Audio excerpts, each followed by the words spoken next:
வெங்கட் பிரபு நடிகர் விஜய் நடிப்பில் கோட் திரைப்படத்தை உருவாக்கி வருகிறார். வெங்கட் பிரபு அஜித்தை விடாமுயற்சி படப்பிடிப்பு தளமான அஜர்பைஜான் நாட்டில் சந்தித்துள்ளார்.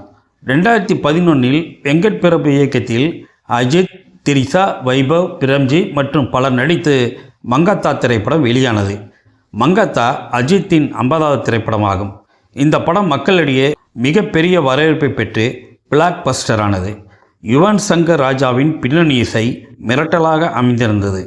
வெங்கட் பிரபு நடிகர் விஜய் நடிப்பில் உருவாகி வரும் கோட் படப்பிடிப்பு பணிகள் முடிவடைந்த நிலையில் படத்தின் மற்ற பணிகள் மிகவும் தீவிரமாக அமெரிக்காவில் நடைபெற்று வருகிறது. இந்த நிலையில் அஜித் வெங்கட் பிரபு எடுத்துக்கொண்ட புகைப்படம் அவரின் சமூக வலைதள பக்கத்தில் வெளியிட்டுள்ளார். ரசிகர்கள் புகைப்படத்தை அதிகம் பகிர்ந்து வைரலாக்கி வருகின்றனர். இருவரும் இணைந்து படத்தில் பணியாற்ற வேண்டும் என கமெண்டில் பதிவிட்டு வருகின்றனர்.